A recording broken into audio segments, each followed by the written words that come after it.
Bismillah ar-Rahman ar-Rahim. Assalamu alaikum, dear participants, to this session of Islam Study Circle. We begin this session with the discussion on a Quranic verse, which is being presented before you on your screens. So these are verses, in fact, 63 to 65 of Surah Furqan, which is the 25th Surah. The text of these verses reads as وَعِبَادُ الرَّحْمَنِ الَّذِينَ يَمْشُونَ عَلَى الْأَرْضِ هَوْنًا وَإِذَا خَاطَبَهُمُ الْجَاهِلُونَ قَالُوا سَلَامًا وَالَّذِينَ يَبِيتُونَ لِرَبِّهِمْ سُجَّدًا وَقِيَامًا وَالَّذِينَ يَقُولُونَ رَبَّنَا اصْرِفْ عَنَّا عَذَابَ جَهَنَّمَ إِنَّ عَذَابَهَا كَانَ غَرَامًا. And the servants of the merciful are those who walk humbly on the earth. And when people overcome with frenzy, converse with them, they say peace. And they are those who spend their nights before their Lord, prostrating and standing, and are ones who keep praying, "Our Lord, protect us from the punishment of hell. Indeed, its punishment is ever clinging." So, as you can see, dear viewers, that this is part of the Quran, or these verses form part of the Quran, in which some of the traits of the believers are mentioned, and foremost among them is humility. And this humility is actually mentioned in their gait, in the walking style. And the Quran says, "Ibadur Rahman allazina yamshuna alal ardi hauna," that the servants of the Almighty, they walk humbly on earth. They do not walk in an arrogant way. And a person who is humble in his gait, a person who walks humbly, is bound to be a person who talks and speaks and converses in a way in which he is not overimposing on others. He is a person in whose personality humility is found in every sphere of life. He would not wear clothes or partake in discussions in which arrogance in any way is visible. His personality or her personality has this ring of being down to earth, of this realization that we are humble servants of the Almighty. If anyone is great, then it is the Almighty Himself. As far as we are concerned, we, of course, have our own qualities. Each one of us has been blessed with a number of good traits, but then we also have our share of mistakes and shortcomings. And if we want to remain humble, if we would like to continue in this manner, and if I may allow, if I speak of this term as saying that if we cut ourselves to size, the best way to be humble in that case would be to always keep an eye on our mistakes and shortcomings. When we keep an eye on our mistakes and shortcomings, it keeps us humble.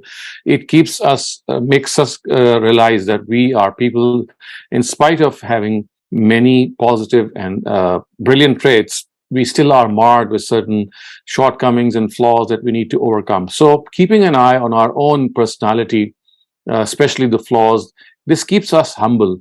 It keeps in check this vanity that at times overcomes us.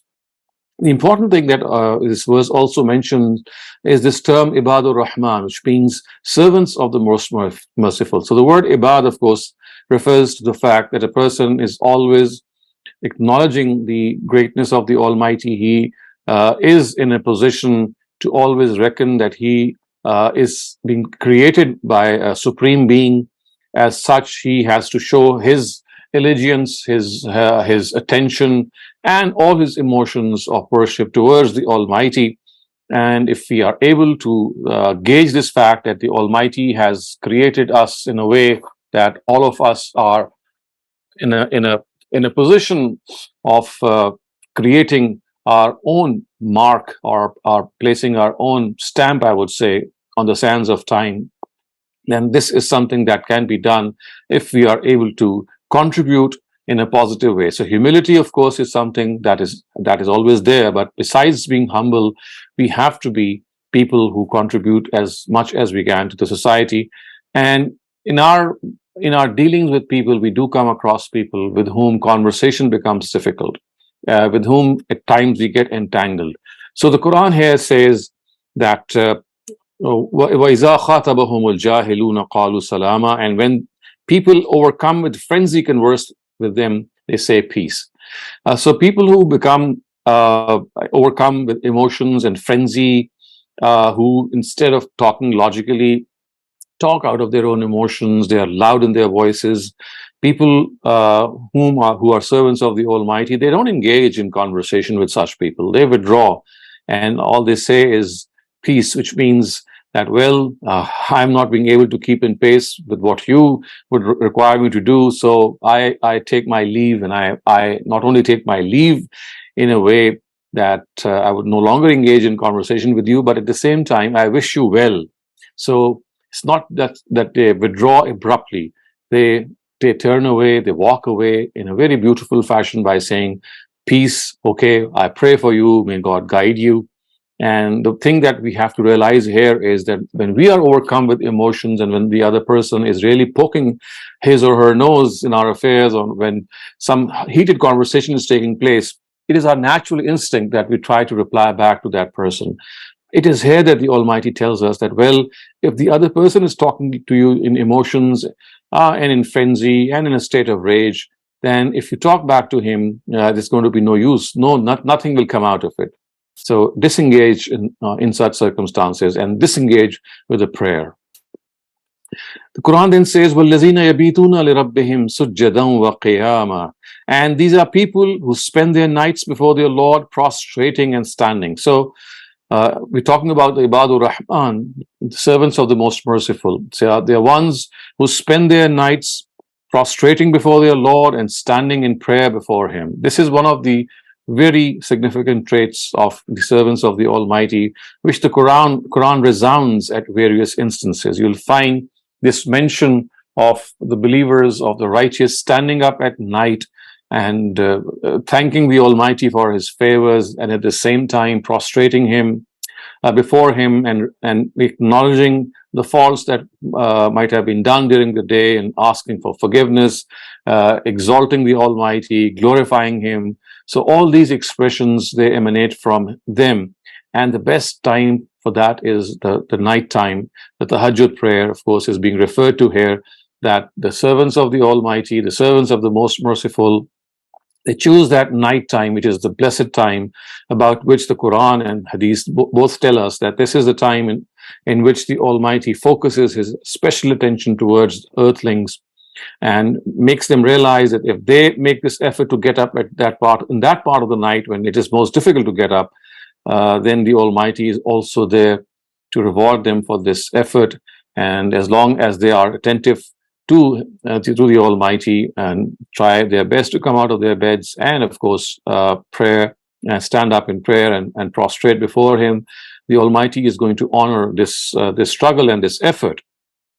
وَالَّذِينَ يَقُولُونَ رَبَّنَا اصْرِفْ عَنَّا عَذَابَ جَهَنَّمَ إِنَّ عَذَابَهَا كَانَ غَرَامًا. So there are people, these are servants of the Almighty, who continue to pray that, God, please make us stay away from the torment of the fire, make us stay away from hell, because the torment of hell is something which is going to cling. It's like ever clinging. It's something like ever clinging. It's not going to cease in any way.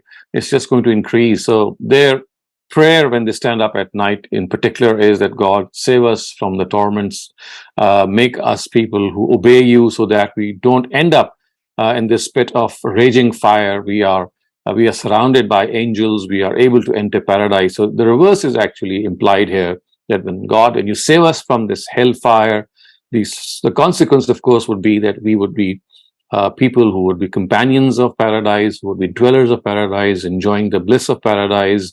And of course, this is something which people would have earned from their own deeds, but at the same time, would be also a favor of the Almighty, that He would have overlooked some of their minor sins and made them companions of this blessed place. Now we come to the Hadith of the day, and this is a narrative that we are going to read out from Jami al-Sahih of Imam Muslim. So it says, "An Abihi an-Nawas ibn Sam'an al-Ansari قال سألت رسول الله صلى الله عليه وسلم عن البر والإثم فقال البر حسن الخلق والإثم ما حاك في صدرك وكرهت أن يطلع عليه الناس." So An-Nawas ibn Sam'an al-Ansari radiallahu anhu narrates that I asked God's messenger about virtue and vice. He replied, "Virtue is good conduct, and vice is what pinches your heart, and you would not like people to know about it." So, I mean, again, these beautiful and sublime words of the Prophet, they tell us how beautifully and how effectively God's prophets, they put before us these simple realities of life in such a moving and effective style. So the Prophet once was asked about what good conduct is, what virtue is, and he said, Husnul khuluq, to be a man of character, to be a person of high moral character. That is all that can be said of a person who has that high moral character. So husnul khuluq is what virtue is. To be a person who is always looking after other people, who is always in a situation that he is looking beyond his own needs. He's kind, sympathetic, compassionate, altruistic. These are some of the traits of people who have this high moral character. So the Prophet has said that this is what virtue is. If you ask me what virtue is to become a good human being. And then the answer that he gave to vice was ma haka fi sadrik, anything which pinches your heart and you would not like it to be disclosed to other people. This is what vice is. And sure enough, this is what we feel that vice is. And to know what vice is, we don't need to go to any external barometer to judge what vice is. Our own conscience is the best judge of vice, and we know what right and wrong are. The Almighty has given us this blessing, I would say, in which distinguishing right from wrong is innately found in our own faculties. We know what right and wrong are through our own conscience. It's only when the conscience is lulled to sleep that we are not aware of right and wrong. But then that is also something of a punishment from God. When we stop using our faculty of conscience, when we stop following what the calls of our conscience are, then as a punishment for not following our conscience, it is lulled to sleep. But in most situations, in the majority of these cases, we know that this is not so. Our conscience is living and vibrant. And the Almighty has actually told us in the Qur'an that the awareness of right and wrong, they are found innately in us. And that is precisely why we feel this pinching in our own hearts when we do something wrong, or we even notice something which is going on in a bad way. And the second criterion which is mentioned here is that you would not like to share whatever wrong you have done. You would feel ashamed. And obviously people, when they do wrong, when they make mistakes, especially bad mistakes, and they are afflicted and marred by these shortcomings, they would like to hide them. They would like to conceal them, and no one would like to share the blemishes that he or she might have done. So this is how the Prophet has defined vice, that you feel this pinching in your heart and you would not like to get it disclosed to other people. So these are beautiful words from the Prophet Muhammad sallallahu alaihi wasallam, which tell us what vice and virtue are, as far as these basic truths are concerned, as far as these basic evils are concerned. We are pretty much self-contained in them. And the thing that we have to always look out here is, as far as virtue is concerned, it is the biggest thing that we can achieve. And that is that to be a person of sound moral character, to be a person who is always compassionate and kind and caring and loving and generous towards all fellow human beings, to be able to contribute in the society in a very positive way, to make that contribution in a way which is unassuming, which is also humble on the one hand and also significant on the other. And looking after others and looking out for others is something that should come naturally to us. Let us now move on to the third section of our study circle. And this is an excerpt from the Gospel of Matthew, which is chapter number 6, verses 1 and 2. And this is basically admonishment and also a warning from Jesus that we must not show off generosity. So it is reported that he said, "Take care not to do your works before men to be seen by them, or you will have no reward from your Father in heaven." Of course, the word "father," as I've been clarifying in the earlier also, and also mentioned here as well, that in ancient languages, the word "father" is also used for in the same meaning as God and Lord. And there is a common word which connotes Father and God at the same time, and it is the context which decides when it is used such. So the word "father," for all practical purposes, when it is used here the way it is, it always refers to God Almighty. So take care to not do your deeds before men to be seen by them, or you will have no reward from your Father in heaven. When then you give money to the poor, do not make a noise about it, as the false-hearted men do in the synagogues and in the streets, so that they may have glory from men. Truly, I say to you, they have their reward. A very simple guideline being given to the followers of Jesus by himself, that do not show off what you're doing, do not make a noise, and do not be like people who are in the synagogues, referring specifically to the scholars, the rabbis and the Sadducees of the Jews, who would make this point to show off their virtue. They would announce whatever good they have done. And here the Almighty says that, well, if you announce the good that you have done in this world, then you already got your reward through the praises that people shower upon you. So you'll have no share in the hereafter.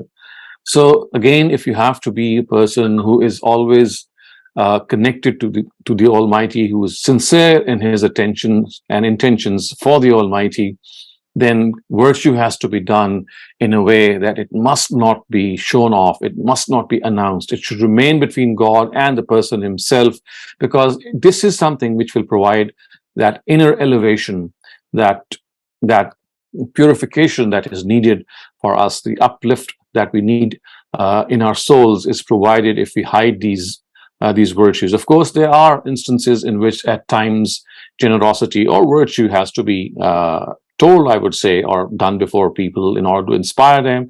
And in particular, I find that when you need to inspire your children, your next generation, to do good acts, at times you do these acts before them so that they are motivated and inspired into doing these. So this could be an exception.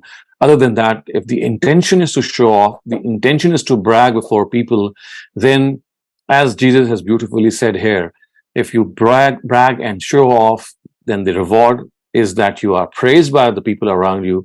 That is sufficient, and that is all that you're going to get, and nothing from God himself, because you did it for showing off, and you got that reward by people applauding you, by people showering their praises on you, and nothing more will happen. Neither will it have that effect on your own personality, that moral enhancement, that elevation of the soul, that uplift that you need from inside, that will go a-begging. So the important lesson which Jesus has taught here is that we must not brag, we must not announce and show off any good deed that we do, especially here, as it is said, that if you do so by making a noise, while making other people realize, then this is something that you have not done with that purity of intention for God Almighty. You're not sincere, you're not devoted to the cause of God. You have other designs and inclinations and other agenda before you. So with this, we come to an end to the third section of our study circle, and we go to the last of these sections, which is a small or short discussion, which is moderated. And today's topic is dating and friendship. So I would request Mariam to take over and please continue with the discussion. Thank you very much, Dr. Saleem. I currently don't see any raised hands, so I'm wondering if you could be a bit more specific about, what do you mean by dating and friendship? So, dating started off, as I have often alluded to the fact, to find a marriage partner in 17th or 18th century France. And it was basically a way of getting to know the opposite gender, the suitors, the proposed people, and it would often take place in the presence of elders. So this is how it evolved. And basically every person who grows up needs a marriage partner, and it's not the time that we are living in that we always have these alternatives before us in which can reach out to Father, or to reach out to people who might not be connected to us in a way that we are not just confined to our own inner circle. So today, in the presence of social media and many other platforms, of course, these means have expanded, but the thing is still there, that you would like to know the person that you are going to marry. So basically, dating or pre-marital contact with the opposite gender is a way to find out your proposed partner or your own spouse. And as long as it remains in decent norms, it is something which can always be availed and to find out how your spouse is like, or what he or she would like to expect from you, is something that can be done. But a word of caution here might be inappropriate, and that is that obviously this dating should not expand into hanging out the way it is done today. Not only hanging out, but spending time in privacy, even spending nights with one another. This is obviously not warranted at all. And the second thing that might also be taken into account is that, in spite of the fact that you get to know your spouse through these premarital instances of contact, one should always be prepared that once a person gets married, the person that you're going to experience after that marriage is going to be a very different person. And basically, marriage, if I'm allowed to say these words, is a gamble. It's a risk that we have to take. And however much we might know our spouse before we marry her or him, the person is not going to be the same when you meet that person or encounter that person after marriage, because before marriage the contact was limited and the best show was put on. It is 24/7 exposure after marriage, and the habits kick in, the good and the bad habits that we might not fully know before marriage. They have their own role to play. So it's not that we should think that dating or knowing our spouse beforehand is a guarantee for a successful marriage in any way, or at least it's like something which can really go very far in doing so. More often than not, a lot of cases that we have seen and witnessed and experienced, they end up unfortunately in a bad way, even after the fact that the two spouses knew each other very well. So whether it is through an arranged marriage in which you have a very, very limited exposure to your future spouse, or it is in the form of that exposure that we call dating, or let me rephrase it to call it as modest dating or religious dating, in which the purpose is not just to be, it's not a fun activity, it's more of finding out who the person that you would like to marry is. So whether you are able to know that person, or whether your parents choose a person for you, or you have a very limited exposure to that person, the thing that has to be understood is that these are all means of getting into that marital bond, and the person that you're going to engage and come in contact after marriage is going to be a different person. So the key word here that has to be understood is that yes, marriage is a gamble, it's a risk, but to make it successful, dating is not something which is going to guarantee it. Yes, what is going to guarantee a successful marriage, more or less, is the fact that you become an accommodating person, that every spouse becomes an accommodating person, whether a husband or wife. And what do I mean by that? I mean, the meaning of this is that you are able to adjust with the habits of the other person, thinking that the other person is adjusting with you for all those habits. And marriages are not to be looked upon as ideal relationships. They are more of working relationships between a husband and a wife. Ideal relationships, we can always think of them as an ideal, but in this world, seldom do we find that idealism being materialized. So to be a person who is able to accommodate the spouse, who is able to give the spouse enough space, and at the same time not barge into the privacy of the other spouse, is something which is very important. It'll groom a family, it will create a family which will be based on trust. It would be based on that approach in which you are able to contribute to the growth of your partner, not imposing yourself, and at the same time realizing that, to understand that basically it's a relationship in which sacrifice, accommodation, and looking after your own partner are the key words, I would say. Thank you very much for that explanation, Dr. Saleem. And with that, we'll take Sattar Ahmed. Please go ahead. Rauf, please go ahead. Assalamu alaikum. Wa alaikum assalam. So as you said that dating definition can be changed. As you said that in our culture, dating can be defined to not for a fun activity, but to know each other. Mhm. So in that case, what I think, so dating and friendship can be correlated, and multiple dating can be allowed if so. We are basically talking about to know the partner to find the right partner, and it has some etiquettes, it has some limitation. So in my view, multiple dating, in that limitations we are talking in the norms of dating, so multiple dating should be allowed. Well, actually, multiple dating, if you, I mean, if the purpose, of course, is to find someone, it is perfectly okay, because it's not that you are pledging your allegiance with one's partner, or you're telling the other this partner that, yeah, well, yes, that you are now in a relationship with that person. So we have to understand this, that dating is not, I mean, we don't prescribe the fact that you enter into a relationship. So if this is understood clearly, then yes, you are right that it's like finding out a suitable match for your own self, and you could have more than one options for that, because you need to decide the best option. And obviously, this is something which the other partner would also be knowing, and he or she would also have the same choice at the same time, that looking out for people who might be suitable to you. You could do this in a way that you enter into simultaneous assessments. I would say these are evaluations. These are basically exposures done in order to find the best thing that you would like to happen to you. So yes, I would say that this is the right way to do so. If you enter into multiple relationships, I mean, the word relationship again is under it has a different connotation here. That all that you're doing is trying to evaluate and assess the person that you would like to marry. I was talking in a sense that we have changed the definition of dating in Western culture. Right. Yeah. Yes. Definition Yes. of dating is something, a fun activity in Western Right. cultures. So I actually related this to the foundation of this term. You see, in 18th century France, when this started off, it began with the same connotation which I am just referring to.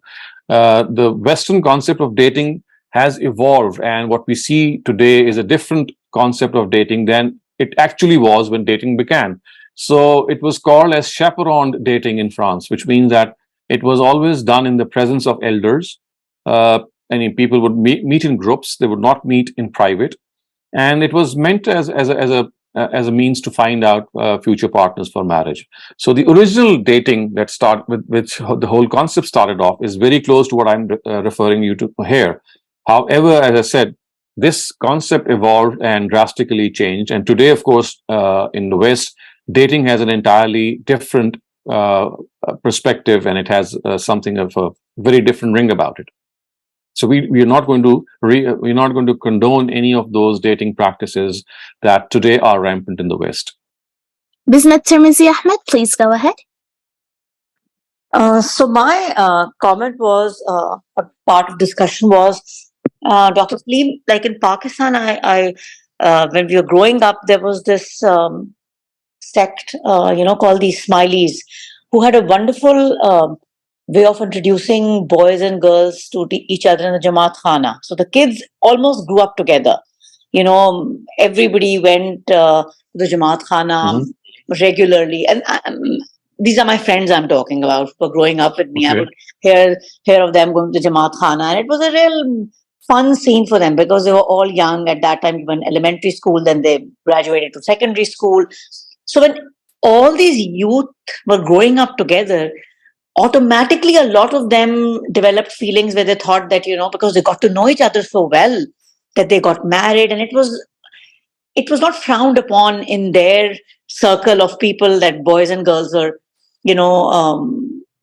having dinner together or lunch together at the Jamaat Khana, and doing, in essence, getting to know each other with those social meetings. So what is your idea for something like that? Because in our culture, mostly people start hanging out with each other when they are much older, and then that physical aspect of love and that emotional, the Western concept of love, and then the physical attraction, chemistry takes over, and people sometimes make bad decisions based on attraction and less on how the person actually is. Wouldn't mingling of youth be better than it is when you're much older? Because then, as we say, human nature is such, or our fitrat is such, that attraction takes over, and sometimes people forget about how the person is, and they're more attracted to the physical aspect of that human being. So I don't know, what is your thought on that?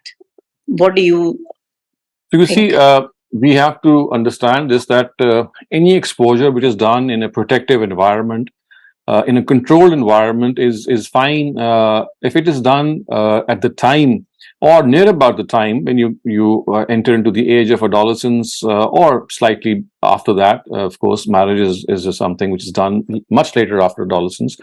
Because if that is done in a way that you get exposure at a very early age, as we do in co-education schools, then it's difficult to get that controlled environment. I mean, you just cannot control the environment because the exposure is there for 8 or 9 hours. You just cannot monitor the children all the time. And today we see that single gender schools are once again being thought of in the West, and they think that a lot of excesses that have been committed are because of these co-education schools, in which not only there's this problem of sexual attraction and excesses that arise as a result, but also there's a tremendous competition between boys and girls, and unhealthy competition. And more often than not, girls, they outdo boys. I mean, they outshine boys, and this produces a lot of psychological effects. So I can see something of a reversion towards same gender schools or single gender schools because of these issues. So I think that I would go for the fact that as far as the environment is, you are able to control the environment, as was done a couple of centuries ago when dating started off, because people near the time of their marriage would be made to meet one another in the presence of their parents, or in a group where they could not commit any excesses, which is the case today. So I think this is something which is if it can be managed. After all, today people grow up in families. We still have a joint family system in which cousins, they get to know each other very well at a very early age. It happens in these joint family systems, and without even making any effort, you find that marriages within joint family systems, they evolve because of relationships which have developed between cousins. So as I said, it all depends on the nature of this protective environment that you can offer, and at the same time also on the fact that you're able to educate your children that you have to be a person who must be pure in your feelings. You must not commit any excesses. Your eyes must not take any liberty in gazing at the opposite gender, which is a very challenging thing to do when people are growing up. So you see, if the grooming is such that you have trained your younger children in a way that they are made to focus on other activities of life, and they are also given this grooming in which right and wrong, especially guarding one's gaze, is something of a norm, and at the same time you're also able to offer that protective environment, then yes, I would say I would go along with that. But I mean, exposing them to each other without any control or protection, I would say, would be a huge gamble.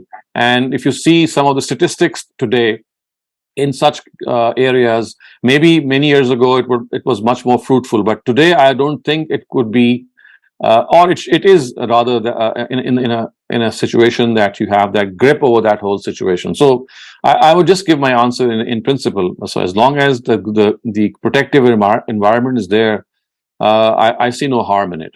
Okay, and another point of discussion I had was if it's okay to continue. Is that okay to? Yes. Yes, so the Western, I think with the exposure of the world to each other and the world becoming kind of shrinking, the exposure of love, I feel that feeling that was reserved for not someone you meet instantly, I think has really spoiled the institution of kids wanting to get married. I think somehow marriage has to be marketed to children in a sense where they're told that this is more of a contract, where it's you find someone who you think you can get along with, and love happens. Love follows. Affection follows. Once you get to know a person and you like them, blah blah blah. Because arranged marriages seem to have worked much better in our system, in the Eastern system, than the West, but the divorce rate is so high. So I somehow feel that that love thing has taken over, that you're supposed to fall in love and get married.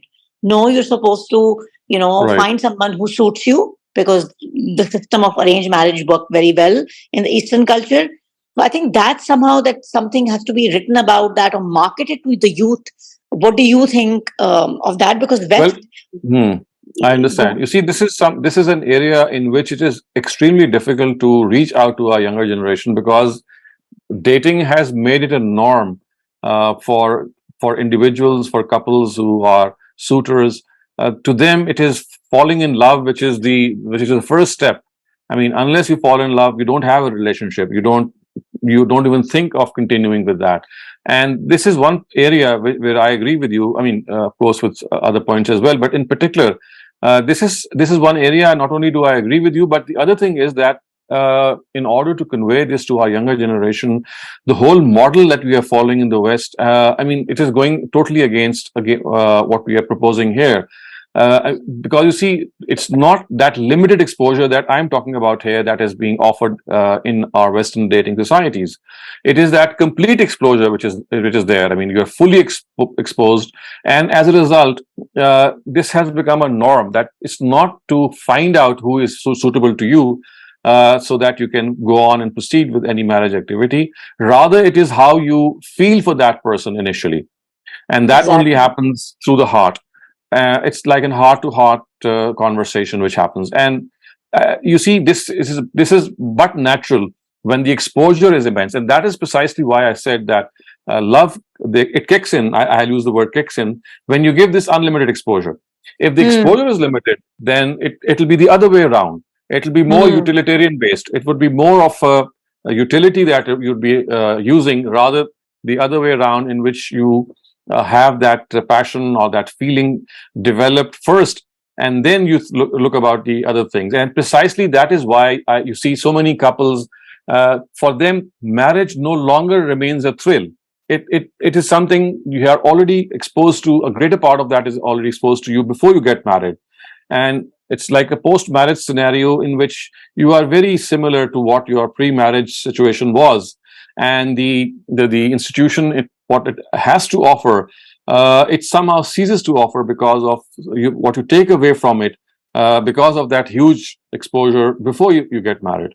So the adventure aspect of it goes away because you already know the Goes person away. now. Goes away. Yes, the thrill goes away, and that is like a norm that you come across. And this is but natural. If you are living with your partner, I mean, okay, that is an extreme thing. But even if you're not living with your partner, you're not cohabiting, but you are going out with your partner, I mean, for years and years before you get married. So you see, that thing only goes on for a limited period of time, and you get fed up. And that is why you find relationships breaking up, and you entering into another relationship. And also, as you rightly pointed out, the percentage of divorces which are taking place is huge, simply because of this premarital exposure, in which on most occasions you have that euphoria, you have that imagination what's going to happen after marriage is going to be like this and this, but it never happens because that has already happened before marriage. Yeah, you've already lived it actually, so there's no exactly. Thank you so much. Thank you, Dr. Saleem. I like the point that you talked about. The honeymoon phase sort of dies out before even Yes. getting. So you have a premarital honeymoon. That is true. One comment that I wanted to bring up was regarding the same gender or same-sex schools, is that I went to an all-girls school. Granted, it wasn't in the West, but there were a lot of lesbians. And I think, with adolescents and people's hormones going crazy at times, if they're not controlling them, then instead of, finding yourself a boyfriend or a girlfriend, you're finding yourself the same-sex partner. So I think, personally, the more emphasis should be on the person to not seek out affairs rather than, and like save yourself until marriage rather than, hey, don't talk to the opposite sex, but now you're talking to your same sex. Yeah. So yes, you're right about that. The danger is there because of the nature of things that are happening now. So the same gender school or all girls schools or all boys schools, as I said, it's not just a gender issue which crops up. It's also that competition issue, in which psychologically it's like the male gender pitted against the female gender, and a lot of unhealthy competition taking place as a result. So I'm not saying that it's something which is fully thrashed out. What I'm saying is that we often go to extremes. So extremes breed extremes. When we think of some of the pros and cons of common gender schools, instead of maybe looking to some of the remedies, we take a drastic step and go to the other extreme. So what I'm saying is that we have to be balanced in our approach and realize that both have their pros and cons, and it's not by changing the system that you're going to change the whole situation. It's rather by controlling and grooming people that you can bring that change. Thank you, Dr. Saleem. Isabel, please go ahead. Okay, so my point over here is that, as you said, that the grooming of the people is very necessary. So it was regarding maturity, that if we give this, for example, in Pakistan, this system of dating or controlled courting is being presented, then people over here are already too much tangled and fed up of this super conservative orthodox atmosphere, and boys are already and girls are trying to find a loophole and space in which they can contact the other.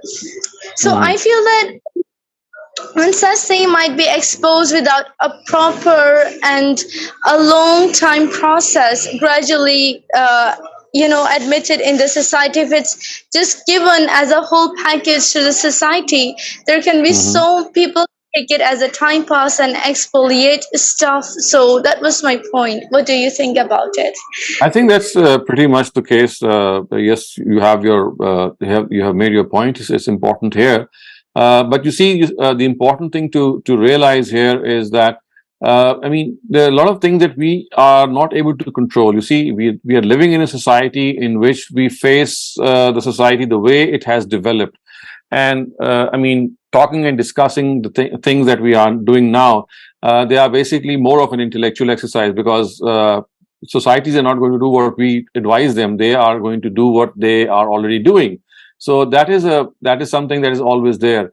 But yes, to make it a healthy society in which we are able to control intellectually give input to these things is something that we should always target, because these discussions, they are seldom going to affect any practicality or change in situation. It's more going to affect what we can do in our own environment, in our own society, for our own children, our nieces and nephews, and maybe people of who are under our own influence. So I think this is also a realization that we should always make, that in spite of these huge claims that we might make or give these grand opinions, the thing is that at the end of the day, who is going to listen to us? Except that we, in our own family, in our own closed environment, or closed, by closed I mean to the people who are near us, that we can talk about and have an effect.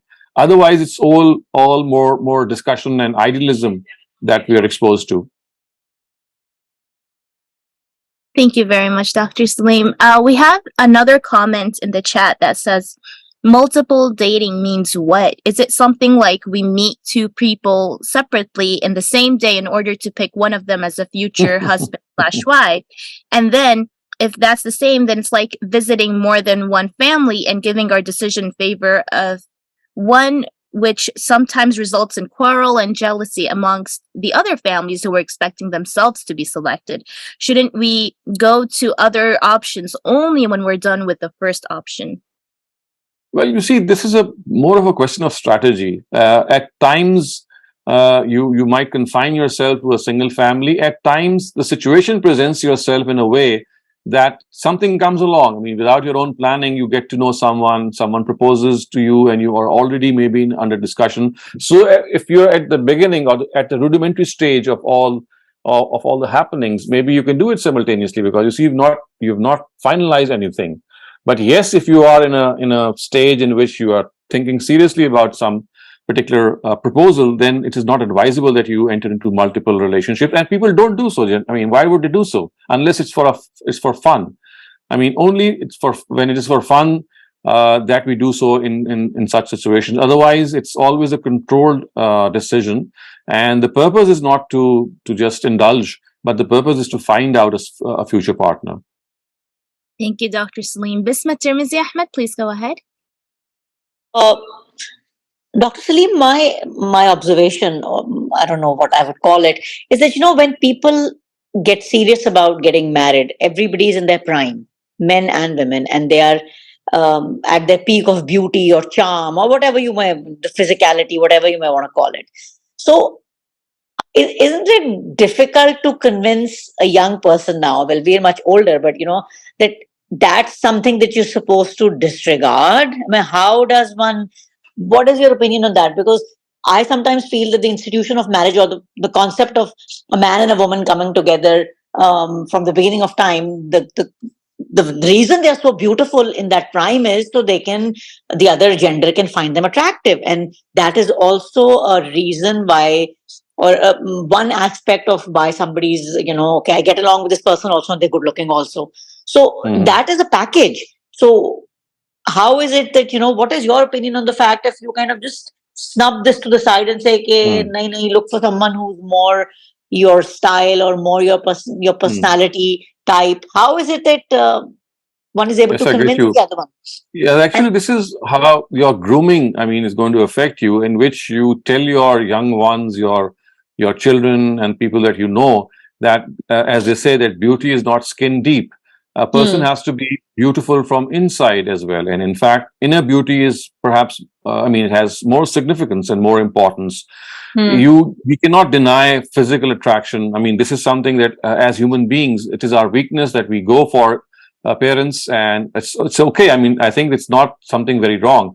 However, totally depending on appearance and disregarding a person from inside is not the right approach. So I think the grooming of our younger generation should be that they have to find the person from inside, how that person is from inside, because beauty is not going to last long, maybe 10 or 15 or 20 years. And if you have that beauty in appearance and you are not beautiful from inside, very soon after marriage, clashes and all sorts of bad things are going to happen. So I think it's more of making our young ones realize that marriage is not all about looks. It's about adjusting. It's about emotional support. It's the way you make your spouse grow through your own support. It makes you realize that you can support your partner emotionally and psychologically, because as human beings, we need this. And of course, we need to have a family as well. So basically, the institution of marriage, what it stands for, what its paradigms are, that is something that we need to communicate more cogently to our younger generation.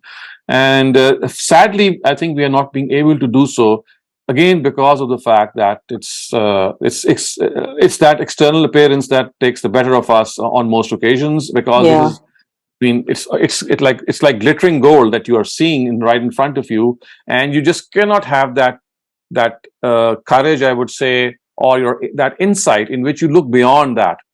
And again, we have to keep on reminding our younger generation that this is not going to last long. And a beautiful thing is one thing, and living with a beautiful thing is another thing, because beauty in that case has to be a beauty that relates to your habits, to your personality, to your character and conduct. And if you're not beautiful in those aspects, then physical beauty is just going to be a temporary thing, and it's just going to fade away one day.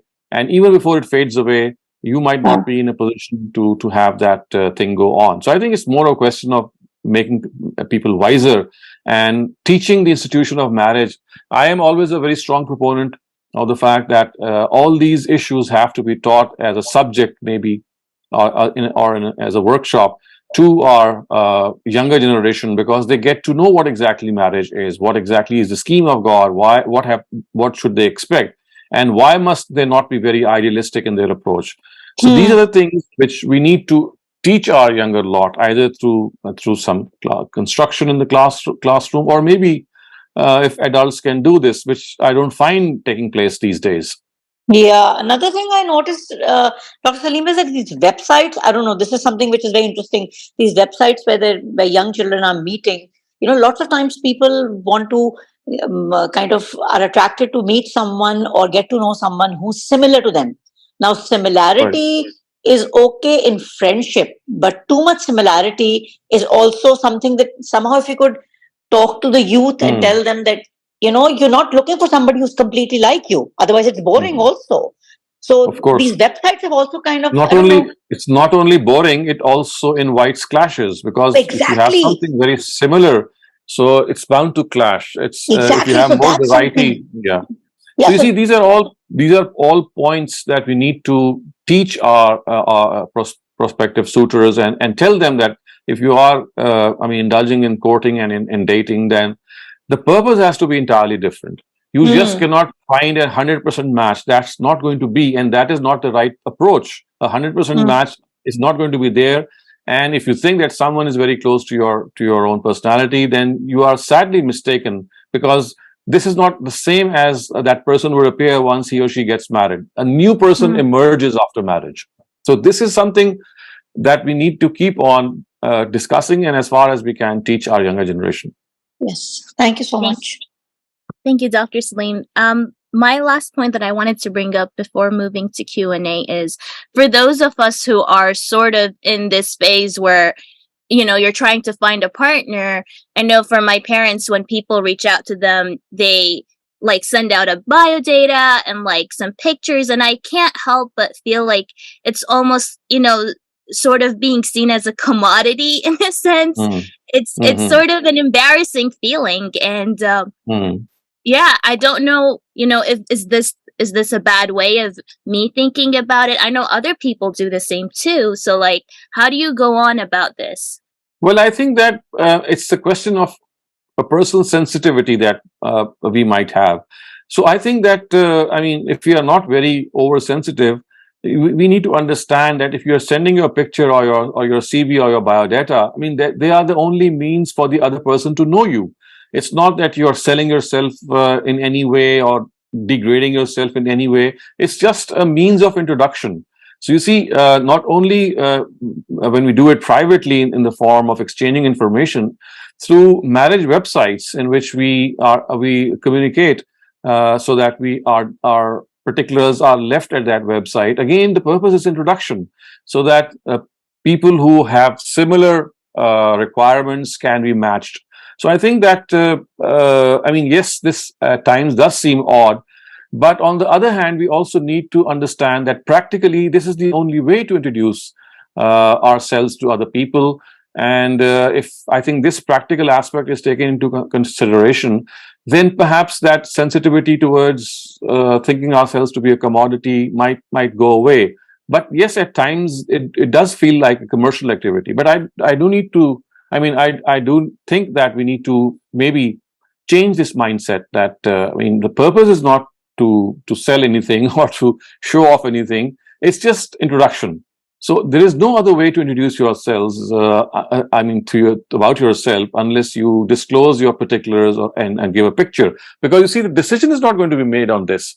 And the decision is, this is just a starting point in which you see someone and read about his or her particulars. This is the next step, which is now going to maybe decide what exactly is the process. So I would say that it is more of an introduction, and maybe boys and girls should think that this is more of an introduction, and it's not like being treated as a commodity. Thank you very much, Dr. Saleem, for that clarification. And with that, we'll start with the Q&A. So Dr. Ahmed, please go ahead. Assalamu alaikum. So basically, my question with the whole, dating versus the very traditional approach where, the guy and the girl who are destined, who are about to get married, they aren't allowed to even, meet each other, and it's the guardians who are pretty much doing everything. So if marriage itself is a gamble, then in essence, what's the difference between actually meeting your potential partner versus your guardians being the intermediate between you and your potential thing? That was my question. And then so you see, this is you see what we say when we talk about the fact that some limited exposure could have been made before marriage. So you see, I mean, at least I mean, looks are important to many people in some situations. So when you see your prospective partner, have a glimpse of your partner, and slightly have a short introduction, so all that you get to know is that introduction that you might have of your partner. It's in no way a guarantee to the fact that it's like a successful marriage, that as soon as you get that introduction, that all that you're going to do is, I mean, just proceed in a very happy way. So it's basically a pre-introduction of someone that you might, someone who might become your lifelong partner. So if it is taken to be an introduction, I don't see any harm in it. At times, it is also very useful. So yes, the gamble is still there. But then, I mean, there is this one part of that gamble at times can be reduced, is that you're not going to see your partner for the first time when you get married, as is the case, or used to be the case with our previous generations. You already know who that person is to a slight extent. Like, you know, the appearance, you know the basic habits or the basic inclinations or the basic interests of your spouse. So I think this is like reducing one small tiny portion of that gamble, in which I mean, you're not leaving everything to that final day, but you're in some sense, you know, what's going to happen. And Prophet Muhammad Sallallahu Alaihi Wasallam also is reported to have said that it's always good to see your prospective partner, lest after seeing your partner you have a different view. So I do think that if this exposure, as I said, is for the purpose of introduction, then that gamble, I mean, it's still a gamble, but some portion of that gamble is taken care of. Okay, so the risk is kind of reduced. Yeah. Okay. Yeah, I mean, it's not drastically reduced. All that the reduction is that, I mean, I mean, you know who the person is to a small bit of extent. At least the habits, maybe. I mean, when you come across your spouse and you talk to your spouse about the interests and the life-changing activities that he or she might be doing. So it's like having a very small or short introduction. So that, I mean, that at times creates that comfort zone for you to proceed. Of course. And so the whole, you know, directly engaging with the potential partner, as long as it's done in, like, I don't know, a respectful, modest manner, it's fine then. And no, it's fine. I mean, even if, I mean, I would say it's recommended, but one should not bank on it. Of course. Okay. Thank you. Isabel, you're up next. Please go ahead. Okay, my question is that, for example, as I know someone, and as I'm having a colleague, and we are in touch for a long time, and we see there is a lot of, we're having compatibility, and there is so much sameness, there's conciseness and harmony in our ideologies, the way we see things, and the things that we prefer. But the only problem is that person might not be a Muslim, or other many people whom I might know, as for example, in my case, are Jews. And in comparison to as many Muslim people who might have approached me, I never felt that compatibility, and I always felt that change of seeing things. What might seem good to me might seem bad to them. What might seem blasphemy to them might seem kind of not that blasphemy, rather a critical and fine approach to me. So when I go with, so just because of the reason that other person might be a Jewish, although we share the same blood, the same history, the same God of Abraham, so will it be wise to say no to such proposals? You see, besides so many other things that we have just talked about regarding compatibility, one important thing is, of course, the ideology that we follow as in religion.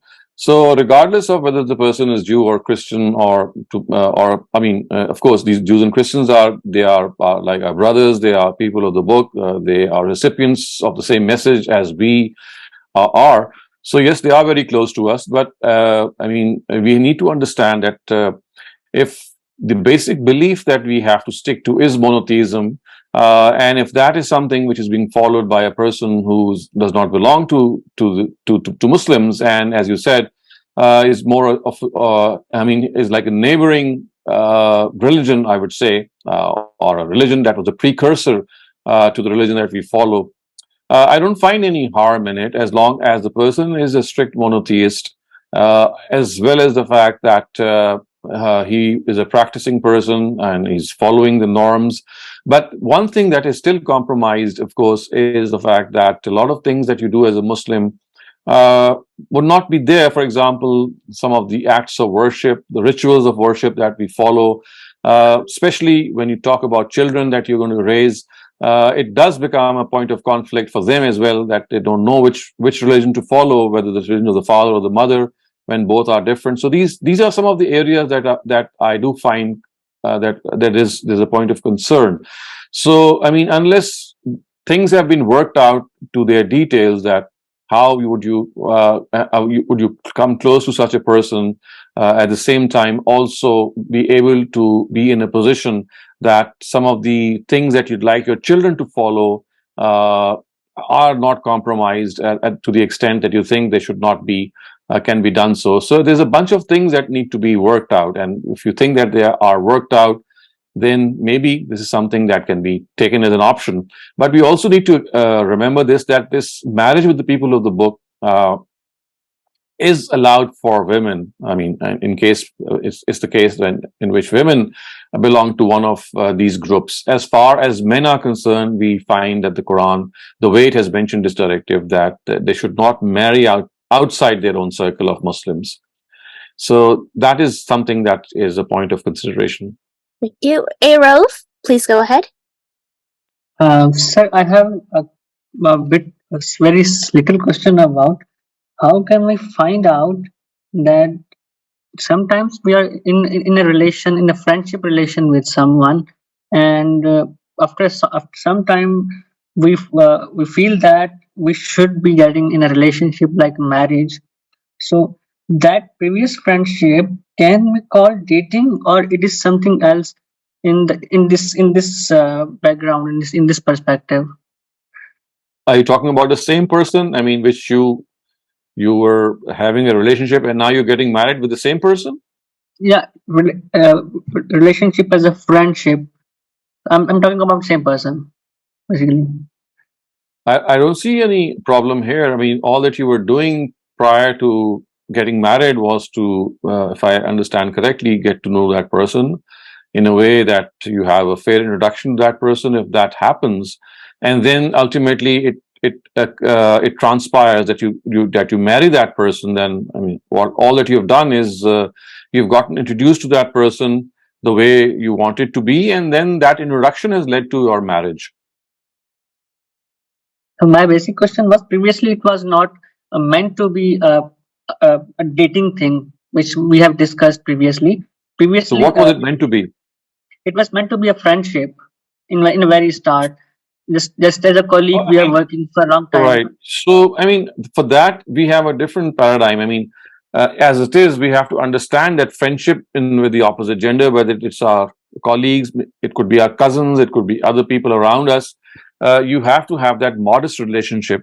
And if you call that modest relationship as friendship, then it should be a meaningful interaction in which you have a formal relationship in a way that you know that you're not getting overexposed in any way or indulging in loose talk or small talk or the way we do with friends. So I think in such cases, originally we need to understand that friendships in such issues in which you get that exposure with the opposite gender is something that has to be, again, in a controlled environment. It should not be the same as you are friends with your own gender. For example, if you have friends of your own gender, the way that you make friends with the opposite gender, of course, is greatly different. So for them, it has to be in a controlled environment, in a controlled way. You follow the norms of decency.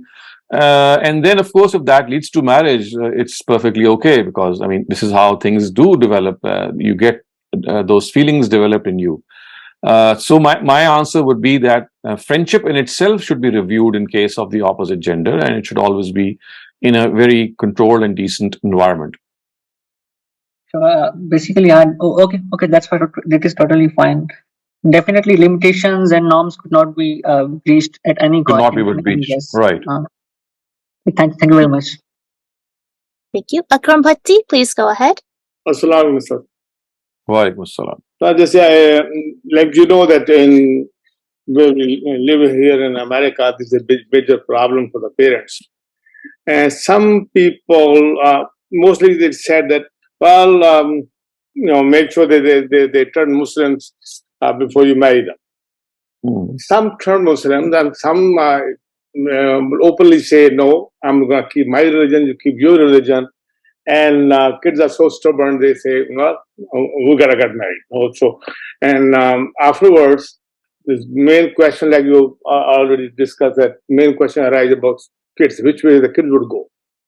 And the parents are practicing good Muslims, and kids sometimes are not, and they'll say, well, then the other person will say, look, your name is Muhammad Akram, my name is John, Wagger, whatever. And so you don't practice, I don't practice. What's the difference? So that other question comes in, and then sometimes the only way parents would agree to the kids' marriages, they would become Muslim. So they would become Muslim in a ceremony, but and after that, things go back. And like you said, you find out the reality of the person after you get married. So they found out they are the same. So it's a major problem here with the parents, especially. Right. So correct. I mean, this is a social issue, and the important thing is that we are violating one very important area or very important approach, and that is that, I mean, religion cannot be or should not be changed merely for one's convenience or merely to get married. I mean, religion is a way of life. It's an ideology that you follow. So it should not be sacrificed for the sake of some other issue that you have at hand. I mean, if conversion has to take place, it must be in the natural way that one really wants to convert, and not merely for the purpose of marriage, because such conversions will never last, nor they are the right way in which you suddenly change your ideology merely to adjust your partner. I think if you are staunch and if you are sincere towards the ideology that you follow, it is only befitting that if you have to change it, then it has to be an intellectual decision. It has to be a well thought of decision, not merely for the sake of marriage. But unfortunately, because of the fact that in societies which are multicultural, in societies in which there are very different faiths living together, when feelings develop, it's too late by that time to make children realize. So I think in such cases we don't need to make children realize and let them do what they would like to do, because if they are not doing something in a way that they need to get religion involved in it. So as parents also, I think we should just let them do what they want, because this was something which had to awaken in them much before marriage, and the importance of faith, the importance of religion should have been there for them, either through their parents or maybe through other areas that we are able to inculcate ideologies. But if that has not happened, then merely for the sake of marriage, when you force children to change religion, I don't think this is the right way, and it always backfires. So kids want the blessing of the parents, and the only way they know they're going to get blessing is. I mean, you can tell your children that you'll still give your blessings if they do whatever they are doing, because you see, all that parents need to do is make them realize that they are doing something wrong. But they still, I mean, it's like saying that I'll support you whatever you do, but I don't agree with you. It's difficult for you to behave in such a way, but then this is what the challenge is, that you support your children in making their decisions. You tell them that you don't agree with your decisions, but you're going to support them for their decisions, which means that you are there for them in spite of the fact that you don't agree with what they are doing.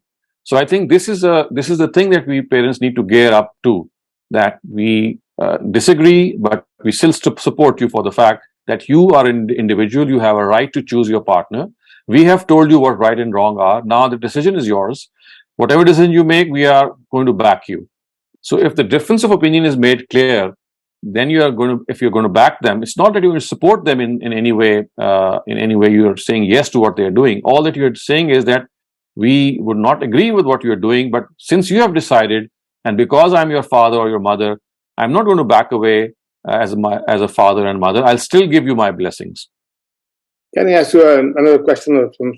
Same thing, if you allow me. One is the monotheism, like Jews and Christian, all that. And one is the Hinduism. One kids say, "I want to get married to a Hindu," and then they also declare a Hindu. I mean, the girl and the boy, they say, "Who is going to keep our own religion? Even after marriage, you allow us, you don't allow us, we're going to keep our own religion." Then what parents should do? I mean, you see, as I said, I mean, if the children have decided or they have made the decision, as a father, if you ask me, I'll support that. But if you tell if they ask you that, well, they believe in one God or they're also monotheists, I would say it's not just a question of monotheism. It's to be a person who belong to the people of the book. So monotheists who belong to the people of the book have been allowed. I mean, and to spell out, they are just Jews and Christians. So Hindus don't fall in that category at all. I'll give that opinion. But if the child insists that he or she would like to marry a Hindu, as I said earlier on, in spite of my difference in opinion, I'll still support my child.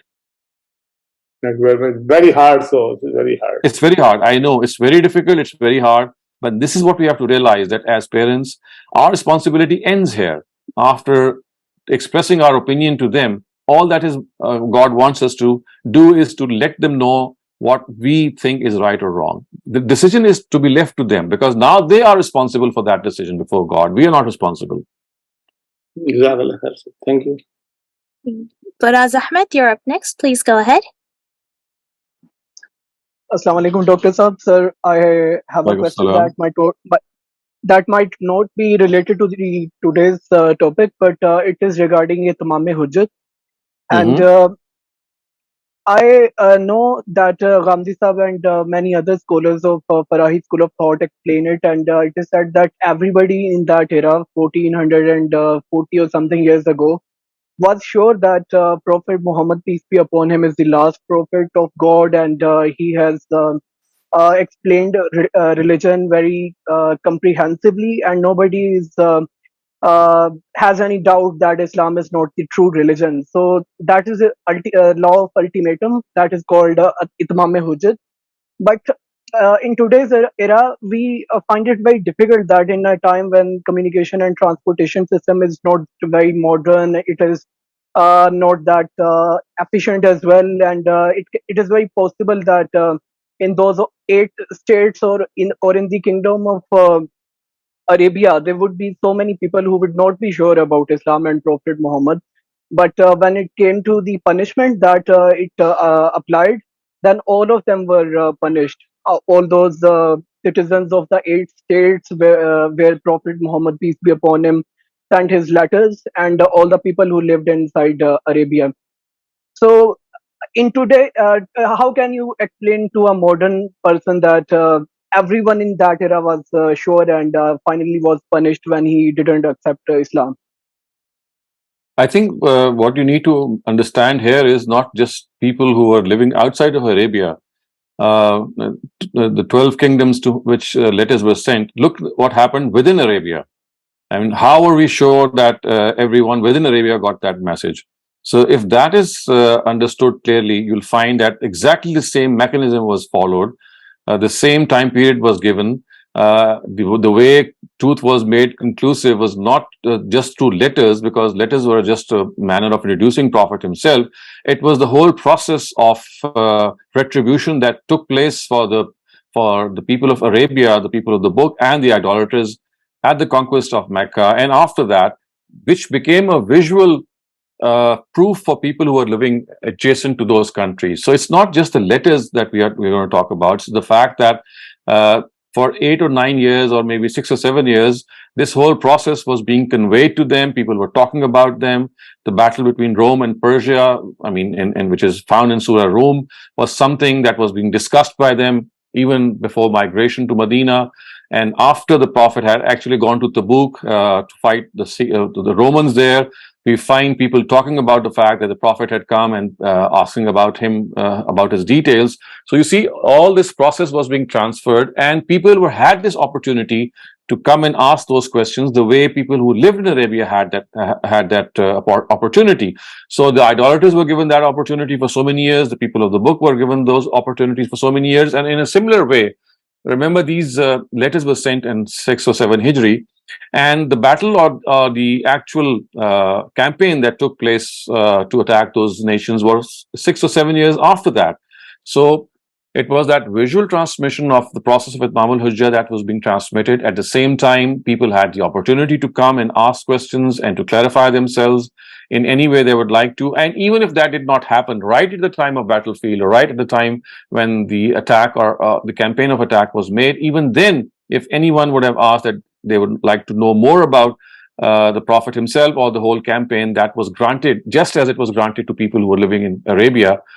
So I think that all that you need to understand is that the process was no different than what happened in Arabia. The only difference was the Prophet was physically present there in Arabia once in an era of the Meccan era and once in the Medina era. But this whole process of 22 years was like a visual transmission of the conclusive communication of truth to people around them. And if you look at the map, you'll find that these were the countries who were right adjacent to the Arabian territory.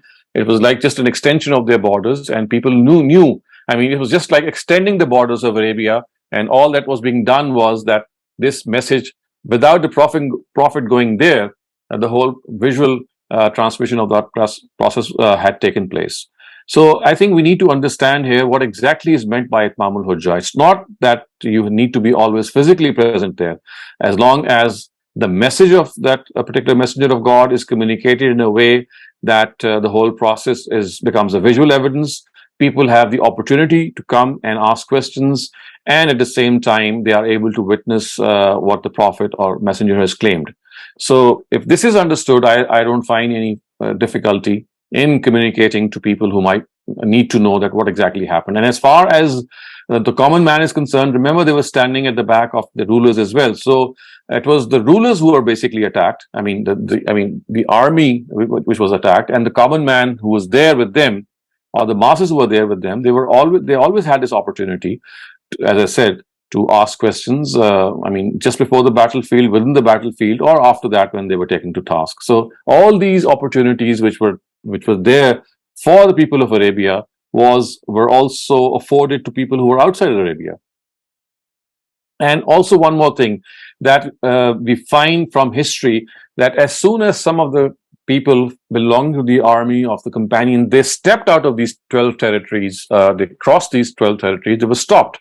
So we have clear reports of Caliph Umar stopping them once and telling them that we are not authorized to go beyond these borders, because this is the area, this is a demarcated area where this visual transmission of the process of Itmam al-Hujjah could have taken place. And all that we are doing is that we're just completing it. The Prophet had done the needful. Another question is that there is a book of Hegel, and it talks about the origin and the evolution of morality, basically, because it talks about the how people lived, for example, thousands of years ago, and then how the institution of marriage came into being just because of the material reasons, like after agricultural revolution, when people wanted to have private property. And before that, there was no institution of marriage, and people could live in communist societies where everyone was supposed to be a husband or wife of everyone. And later, due to material reasons, institution of marriage came into being. So in Islam and other Abrahamic religions, marriage has a very sacred place, and it is called something that comes by nature. So doesn't it prove that maybe the ancient societies didn't have the same concepts of moralities and values, and didn't live the way we currently live today, and believe in these concepts of religion? What I can say is that just one book which is standing against established history is not something that we can treat with such importance that we think that whatever he has written or claimed is true. It is one person's interpretation. Otherwise, the established history is that people got married right after, people were born. Marriage was the only institution that existed. It is an established form of history. A person who is trying to negate that is standing in minority. He or she is making a claim that has no value or basis. It's just a claim that he's making, because as I said, established history tells us something very different. We just cannot, accept a person, he gets up and says something in philosophical jargon and claim that, well, people got married after the Industrial Revolution and before that they just lived as partners. I mean, what is the proof of this? I mean, it's just conjecture that he is putting forward. Well, there are other historians and anthropologists as well who, come up with the same facts in their books.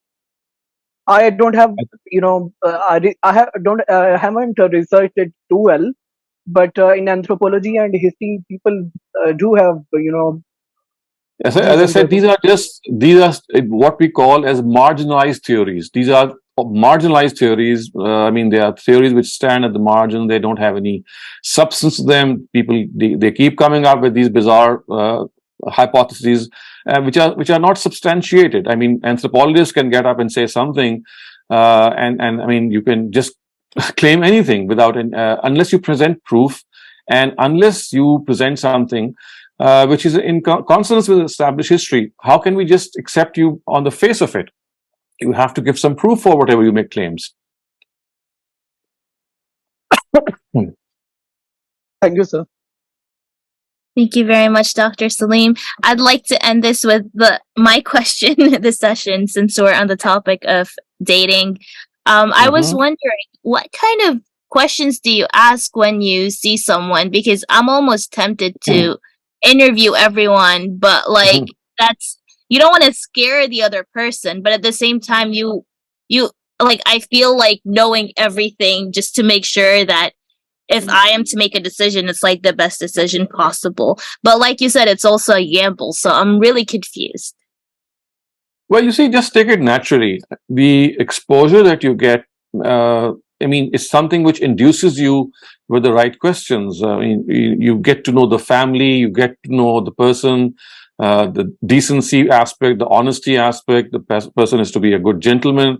And at the same time, you need to know some of the history of that person, in particular, the time that he has spent in the last couple of years. For example, you should have some views of people to which he has had exposure, so that they can tell you more about that person. So this is like finding out some of the things that you'd like to find out. Of course, as I said, to be a person of decency, to be a man of his words, to be someone who would always like to be someone that you would like to relish as a partner. So these are all natural questions that come to your mind. So it's nothing very, there's no rocket science involved at all. You don't need to read about it. These things should come naturally, because you see, every person knows the life he or she would like to lead, the profession that he or she would like to follow, the place that they'd like to live. So you see, these are natural things which come up. If a person is living in New York and another person who he would like to get married is living maybe on the West Coast, like in California, then decision has to be made where they're going to live after marriage, or are they still to continue living separately? So you see, these are all specific questions which arise in relation to what the situation is. And as long as you are able to have a fair guess, that is all that you can do, because you just cannot have that perfect information. All that you can have is possible information. Thank you very much, Dr. Saleem. We got a question in chat that says, when we advise a person to forgive the other, he or she comes up with two claims. If we keep forgiving, that person will never realize his mistake, or our attitude will show him up he is at mistake only when he'll control himself. And then the second response is, human has natural inclination of suppressing others and becoming dominant, especially relatives in Pakistani families. If we don't show reactions, they'll cross their limits. Apparently, these claims are true, as we see close ones exploiting others due to their soft natures. So people adopt harsh attitude as defense mechanism. In this scenario, what guideline we may present before them, as their claims are very strong? You see, if you think that a person is incorrigible, which means that however much you might forgive that person, and the person continues with his bad habits or whatever he's doing wrong, you always have the option not to forgive him in one or more instances, so that you are able to make that person realize. So it's like a strategy that you have thought of well beforehand, that, well, yes, since the person is not realizing his or her mistakes and is persistent and adamant, so I'm going to teach him or her a lesson. I mean, talking to your own self, not meaning it in a very harsh way. And that is by telling him or her that for once that I'm not going to forgive you for that. And I mean, you need to mend your ways and you must behave yourself. So I think it's not always about forgiveness. It's a question always that you need to address whether a person is worth forgiving or not. At times they are not worth forgiving, and at times you need to take some stern action. But one thing is for sure to be followed, and that is one should not be harsh. You can be stern and be polite at the same time. So it's not that you always have to be harsh to be stern. You can be polite to be stern as well. So as long as you're polite in your sternness, it's fine that if you don't forgive that person for once, so that he or she would realize the folly. Thank you very much, Dr. Saleem. We'll end the session here today.